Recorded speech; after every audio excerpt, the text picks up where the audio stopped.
ओम जयंती मंगला काली भद्रकाली कपालिनी दुर्गा क्षमा शिवा धात्री स्वाहा स्वधा नमोस्तुते।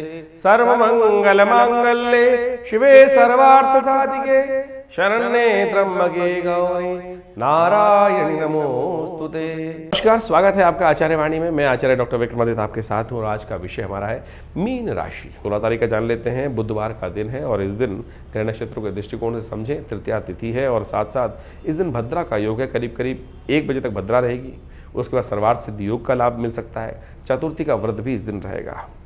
तो विशेष तौर पर मीन राशि वालों, आपकी राशि के दृष्टिकोण से ग्रह योग गजकेसरी बना हुआ है आपके लिए। लाभ का योग प्रबल है, चंद्रमा कमजोर होते हुए भी प्रबल लाभ के देने के दिखाई दे रहे हैं और ऐसे में धर्म का लाभ, जितने धर्मयुक्त कार्य करोगे, भगवान की संगत प्राप्त करोगे, गणेश जी की आराधना करोगे, विघ्न दूर होंगे और ये आने वाले 3-4 दिन आपके लिए लाभ के रास्ते बहुत सुंदर से बनते दिखाई दे रहे हैं और आपके लिए बहुत ज़्यादा बढ़िया योग बनता दिखाई दे रहा है बृहस्पति से दृष्ट होकर। ऐसे में दुर्गा की उपासना करना आपके लिए सबसे बढ़िया रहेगा। माँ भगवती दुर्गा, महालक्ष्मी के निमित्त पूजन करना, यज्ञ करना, इन सब से आपके भाग्य जागने के योग बन सकते हैं। 17 तारीख बृहस्पतिवार का दिन है। चतुर्थी तिथि इस दिन उदया तिथि के रूप में विद्यमान है। ग्रह 60% तो अच्छे दिखाई देते हैं, लेकिन शनि का उपचार आपको लगातार करते रहना पड़ेगा। शनि का उपचार क्या किया जाए, क्योंकि बृहस्पति की राशि में शनि महाराज हैं और एक बार बृहस्पति से खुद ही दीक्षा लेने के लिए शनि गए भी थे। तो बृहस्पति जी ने मना कर दिया था, दीक्षा नहीं देंगे, क्योंकि आप थोड़े से दृढ़ स्वभाव के हैं, थोड़े अड़ियल स्वभाव के हैं। तो ऐसे में शनि को अनुकूल करने के लिए सबसे बढ़िया उपाय करें, आप केले का पूजन करें और हो सके तो ब्राह्मणों की सेवा करें। ब्राह्मणों को कुछ, जो धर्म कार्य करने वाले लोग हैं उनको कुछ दान पुण्य करें। जो ज्ञानी जन लोग हैं उनका आशीर्वाद देने का प्रयास करें। ये बहुत सुंदर उपाय है आपकी राशि के दृष्टिकोण से। गजकेसरी योग निर्माण है और थोड़ा सा चंद्रमा कमजोर है, उसको मन को बल देने के लिए पीली चीज़ों का दान करना अच्छा रहेगा आपके लिए। 18 तारीख शुक्रवार का अवसर, पंचमी तिथि विद्यमान है और ग्रह नक्षत्रों के दृष्टिकोण से यदि हम बात करें तो इस दिन परिवर्तन का योग बनता दिखाई दे रहा है और ये परिवर्तन आपको जिस तरफ ले जा रहा है वो दिखा रहा है कि मेहनत से मत भागना, जितनी मेहनत उतना लाभ। ये खास तौर पे योग है और इस बात को समझ भी लेना चाहिए कि मेहनत के बिना किसी को नहीं मिलता। शास्त्र कहता है कर्म का ही खाया जा सकता है। अवश्यमेव भोक्तव्यम कृतम कर्म शुभाशुभम, कर्म प्रधान विश्व रचि राखा। कर्म से ही मिलने वाला है, तो कर्म से नहीं, आलस में बैठोगे तो फिर कुछ नहीं मिलेगा। तो इस बात का ध्यान रखें। शनि महाराज राहु के साथ बैठकर आपकी राशि में विराजमान है, जो आपको थोड़ा सा कर्म से दूर भगा रहे हैं और थोड़ा अंधकार में डाल रहे हैं। इसलिए कर्म से मत, दुविधा से हटाओ, मन को दुविधा से हटाकर सही जो आप जानते हो उसकी तरफ चलो, बैठे मत रहो। इस बात का ध्यान रखोगे तो अच्छा रहेगा। कोशिश करो गौ पूजन करने का प्रयास करो, गौ सेवा करने का प्रयास करो। बहुत सारे लोग को हम जब गौ पूजा का उपाय बताते हैं, गौ की सेवा करने का उपाय बताते हैं, तो उनके साथ एक प्रश्न बहुत सारे लोग लिख के भेजते हैं कि भाई साहब हम कनाडा में हैं, अमेरिका में हैं, वहाँ गौ पूजा नहीं हो सकती, तो क्या करें। उसके लिए आप एक काम कर सकते हैं, आजकल अपना पास एक गल्ला बनाइए, उसमें गौ सेवा के लिए उस दिन उठा के जो भी आपकी सेवा है $1 डाल दिया उसमें, और जब भी कहीं गौशाला में सुंदर कार्य गए वहाँ उसको दान कर दिया। तो जहाँ चाह वहाँ राह, बहुत सारी व्यवस्थाएं हैं, आप उसको कर सकते हैं। इसलिए कोशिश ये करें। बहुत सारे ऑर्गेनाइजेशन से, हमारा आश्रम है गौ सेवा कर रहा है, आप वहाँ बोल दीजिए फ़ोन करके कि हमारे नाम से गाय को चारा खिला दीजिए, खिला दिया जाएगा, वीडियो आपको भेज दिया जाएगा। तो इसलिए बहुत सारी व्यवस्थाएं हैं, उनका सबको बुद्धि से रास्ता निकलने के रास्ते बनते हैं। तो जहां चाह वहां रहा, स्थिति को समझते हुए कार्य करें। 19 तारीख शनिवार का अवसर, षष्ठी तिथि विद्यमान है और इस दिन रवि योग का भी निर्माण हो रहा है। सुबह 10:30 बजे के आसपास से नए कार्य करने के लिए दिन अच्छा दिखाई देता है। ग्रहों का योग जो आपके लिए है वो विशेष तौर पर ओवरऑल 60% ठीक दिखाई देता है, लेकिन फिर भी जो ग्रह नक्षत्र थोड़े से आपके अनुकूल नहीं है, उनको ठीक करने के लिए शनिवार का दिन है। शनि को मनाओ इस वक्त। एक मुद्रा बताते हैं, इन दिनों खासतौर पर ध्यान रखने की ज़रूरत है। ये शनि की मुद्रा है। अंगूठे को ये जो मिडिल फिंगर है, इसके टिप से लगा देने से ये बन जाती है आकाश मुद्रा। इसका अभ्यास करिए और इसका अभ्यास करते हुए कम से कम शनि की एक माला जप कर लिया कीजिए। ओम प्रांग प्रींग प्रोंग से शनिश्चराय नमः, ओम प्रांग प्रींग प्रोंग से शनिश्चराय नमः। आपको अंगूठी पहनने की ज़रूरत नहीं पड़ेगी। आप हज़ारों रुपए, लाखों रुपए, पता नहीं, मेरे पास एक ज्योतिषी जी आए कुछ दिन पहले, पता चला उन्होंने 90 लाख रुपए का नीलम बेच दिया एक महान व्यक्ति को, और पता नहीं किस प्रकार से माइंड वॉश किया। अच्छा नीलम नहीं होता है, ये नहीं होता है, वो नहीं होता है। किसी को गए थाईलैंड के अंदर, वहाँ बेच आए और खरीदने वाले खरीद भी लिए। अब आप समझें कि क्या स्थिति है आज की तारीख में। हम आपको बता रहे हैं कि ऐसा प्रयोग, ये मुद्रा शास्त्रोक्त है, इसको आकाश मुद्रा बोला जाता है। आपके हाथ में 5 उंगली हैं, अग्नि, वायु, ये अग्नि, ये वायु, आकाश, पृथ्वी, जल, ये बृहस्पति की, ये शनि की, ये सूर्य की, ये बुद्ध की, जानते आप भी हैं। और आप समझे, ये मुद्राएं तालिकाएं हैं, अध्यात्म के अंदर बड़ा इंपॉर्टेंट रखती हैं। तो शनि को यदि ठीक करना हो तो इस मुद्रा का अभ्यास करो, शनि का नेगेटिव प्रभाव धीरे धीरे कम हो जाएगा। और इसी मुद्रा का अभ्यास करते हुए आप यदि शनि के मंत्र का जप करते हैं तो 100 गुना अधिक प्रभाव दिखाई देगा। ओम प्रांग प्रींग प्रोंग से शनिश्चराय नमः, ये नित्य प्रति जप करें, आपकी साढ़े का प्रभाव नेगेटिव होना शुरू हो जाएगा, खत्म होना शुरू हो जाएगा, नेगेटिव समाप्त होना शुरू हो जाएगा। ये शास्त्रोक्त विधि है, इसको करेंगे तो अच्छा रहेगा। 20 तारीख की यदि हम बात करें तो उस दिन रविवार का अवसर है, सप्तमी तिथि विद्यमान है और उस दिन ग्रह नक्षत्रों का योगायोग परिवर्तन की तरफ जा रहा है और ये परिवर्तन आपको लाभ देने की इस तरफ जा रहा है। जो मेहनत है उसका प्रभाव आप स्वयं देखेंगे 2-3 दिन में। जिन जिन क्षेत्रों में आप काम कर रहे हैं वो रुझान आपको दिखाई दे रहे होंगे, 2-3 दिन बाद उनका रिजल्ट भी आना शुरू हो जाएगा, लाभ भी मिलना शुरू हो जाएगा। तो इसलिए मेहनत से मत भागना, इस बात का ध्यान रखो। रविवार का अवसर है, ऐसे में भगवान सूर्य को जल दीजिएगा। सूर्य आपके बड़े अनुकूल चल रहे हैं और आपके लिए पॉजिटिव खेल इस वक्त उच्च के होकर बनाते दिखाई दे रहे हैं।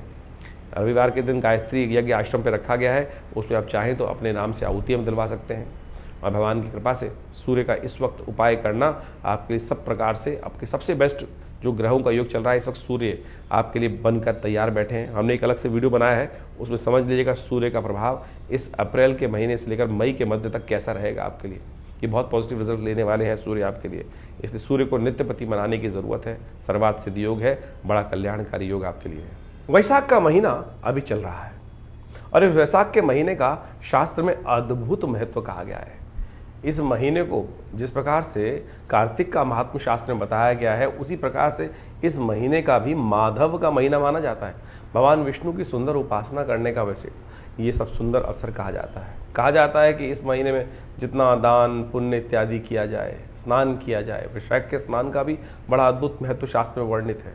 तो इसके अनुसार से शास्त्र में कहा जाता है कि समस्त तीर्थों का जल गंगा के समान हो जाता है और ऐसे में तीर्थ जलों में स्नान कर कर, तीर्थों में स्नान इत्यादि कर कर पुण्य कर्म करना, पितरों के निमित्त तर्पण इत्यादि करने से समस्त प्रकार के अनिष्ट दूर हो जाते हैं। शास्त्रों में इसी प्रकार की कथा भी वर्णित आती है कि जिसके अंदर अनेक लोगों ने अपने जीवन के कष्टों को दूर करने के लिए, कहा जाता है कि एक समय में एक व्यक्ति रहता था, जीवन में कई प्रकार के कष्ट थे उसके जीवन में, और उसने जब जानना चाहा कि कारण क्या है तो मालूम चला कि पितृ प्रसन्न नहीं है, कहीं ना कहीं पितरों का के प्रति जो दायित्व है वो निर्वाह नहीं कर रहा है। तो इस महीने में उसने पूरा जो शास्त्र विधि के अनुसार से भगवान की उपासना कर कर और तर्पण इत्यादि, यज्ञ इत्यादि, गायत्री का करके सुंदर कार्य किया, उससे पितृ भी निवृत्त हुए, जीवन के कष्ट भी दूर होने के योग बनते हैं। हमारे भी जीवन में कई बार इसी प्रकार के कष्ट चलते रहते हैं, तो हमें इन समस्त योगायोग को लाभ लेते हुए कार्य करने का प्रयास करना चाहिए।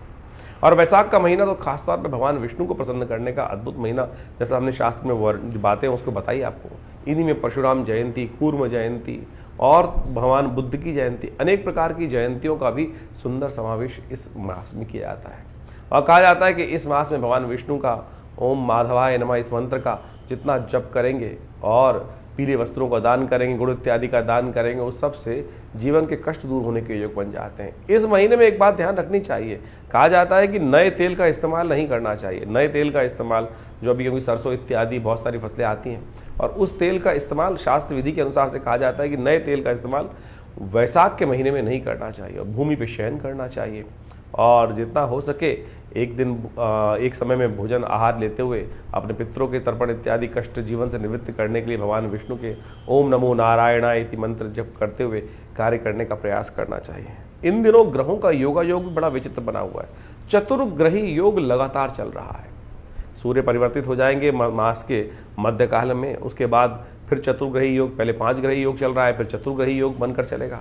ये चतुर्ग्रही योग बड़ा प्रलंकार योग माना जाता है। इसके कारण से देखा जाता है कि कई बार प्रकृति में अप्रत्यक्ष घटनाएं घटती हैं, रोष बढ़ जाता है। और इस वक्त शनि के साथ राहु और बुध और शुक्र की युति जिस प्रकार से चल रही है, नीति कुनीति के मार्ग लगातार चल रहे हैं और आप देख ही रहे हैं कि पूरे विश्व में कहीं ना कहीं हर कोने में, चाहे भारत हो चाहे विदेश में, कहीं ना कहीं उठापटक के योग लगातार चल रहे हैं। और ऐसे में ये स्थितियाँ थोड़ी कहीं विकट हो जाए, कोई जरूर ऐसा योग बन रहा है कि विकटता की तरफ स्थिति जा सकती है। तो ऐसे में विशेष तौर पर ध्यान रखते हुए कार्य करना चाहिए। इन दिनों लगातार काफ़ी वर्षों से आप देखें ये स्थिति चल रही है। कारण क्या है? कारण है उसका एक और, यदि इस्लाम के अनुसार से देखा जाए, ज्योतिष हर चीज को काल गणना के अनुसार से देखती है। हाजरी संवत के अनुसार से 14वीं सदी चल रही है और 14वीं सदी जो वर्णन किया जाता है कि वो एक धर्म एक पंथ के लिए बहुत ज़्यादा हानिकारक है। और कहा जाता है कि जितना इस वक्त आघात लगातार कुरीतियों पर हो रहा है शायद उससे पहले कभी नहीं हुआ। इससे ज़्यादा यदि आप लगातार देखें कि एक पंथ की विशेष धर्म की जो कुरीतियां हैं उसके ऊपर लगातार आघात चल रहा है और इसी कारण से वहाँ पर पूरे विश्व में लगातार जो स्थिति बनी हुई है अशांति की स्थिति, ये भी एक कारण है। और साथ साथ हमारे यहाँ काल गणना के अनुसार से बीसी कही जाती है। ये दौरान रुद्र की बीसी चल रही है और 20-20 वर्षों की गणनाएं की जाती है और साथ साथ हजरी संवत का अंतिम काल चल रहा है। तो ये कहीं ना कहीं विश्व को अशांति की तरफ ले जाता हुआ माहौल बनता दिखाई दे रहा है। ऐसे में विशेष तौर पर हमको ध्यान रखना चाहिए। और इस वर्ष 2082 का जो हम काल गणना आपको कुछ दिन बताई, संवत 2082 जो आरंभ हुआ, बहुत सारे लोगों को इस बारे में भ्रांति हो जाती है कि साल 2082 नहीं है साहब, संवत 2082 की बात करें, विक्रम संवत 2082 जो भारतीय काल गणना का वर्ष है, जो सिद्धार्थी नाम से संवत आरंभ हुआ है। उसका राजा सूर्य है और सूर्य जब राजा बन जाते हैं, मंत्री भी राजा पद सूर्य के पास है, तो कहा जाता है कि गर्मी का विकराल पर्व, अग्निकांडों का विशेष योग पूरे वर्ष बनता रहेगा। तो देखिए जब से ये वर्ष आरंभ हुआ है जगह जगह अग्नि की घटनाएं लगातार बढ़ती चली जा रही हैं। तो ऐसे में हमको थोड़ा सा ध्यान रखते हुए कार्य करने का प्रयास करना चाहिए। योगायोग जिस प्रकार के बन रहे हैं वो कहीं ना कहीं नेगेटिव तरफ, अशुभता की तरफ ले जाते दिखाई दे रहे हैं। प्राकृतिक आपदाओं का ये चतुर्ग्रही योग है, प्राकृतिक आपदाओं का योग भी बोला जाता है। और जब से ये योग बना है देखें भारत के विश्व के कितने कितने भागों में भूकंप, प्राकृतिक आपदाएं, बाढ़ इत्यादि के, तूफान इत्यादि के योग लगातार बनते दिखाई दे रहे हैं। और सबसे बड़ा जो ये कुचक्र का योग जो है ये कहीं ना कहीं विश्व में अशांति की तरफ ग्रह योग बनाता दिखाई दे रहा है। तो ऐसे में आप अपने भाग्य को सुदृढ़ करने के लिए जो आपको ग्रह गणना हमने बताई उसके अनुसार चलने का प्रयास करेंगे तो बहुत अच्छा रहेगा। ग्रह गणना विशेष तौर पर समस्त कष्टों को निवारण करने की तरफ जाती है। देखिए काल, समय, जीवन जो है वो हमेशा परिवर्तन की तरफ जाता है। ऐसा कोई समय हो ही नहीं सकता कि जिसमें चीजें परिवर्तित ना हो, लेकिन परिवर्तन हमारे लिए शुभ हो जाए उसके लिए हमको कर्म करने की आवश्यकता है। जो हम कर्म करते हैं उससे हमारा भाग्य बनता है और जो भाग्य हमें बनाने के लिए यदि कर्म अच्छा हो सकता है, समय खराब हो सकता है।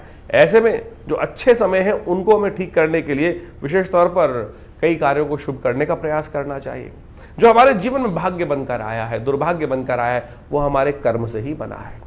दुष्कर्म यदि अभी भी होंगे तो वो दुर्भाग्य को और बढ़ाने का प्रयास करेगा और यदि शुभ कर्म होंगे तो आप मान के चले वो दुष्कर्मों को काटकर सौभाग्य का कहीं ना कहीं उदय करने के योग बना सकता है। तो इसलिए शास्त्र में जो कथाएं हैं वो हमको इस बात से अवगत कराती है कि हमको अपने जीवन में शुभ लगातार करने का प्रयास करना चाहिए और लोगों को शुभ करने की तरफ प्रेरित भी करना चाहिए, यज्ञ इत्यादि, धर्म इत्यादि कार्य की तरफ। कई बार क्या होता है, एक बात समझे कि अगर हमने किसी व्यक्ति को गलत कार्य की तरफ प्रेरित कर दिया तो ये समझे उसके द्वारा कोई गलत कार्य किया गया, उसका कहीं ना कहीं उसका प्रभाव हम पर भी होगा।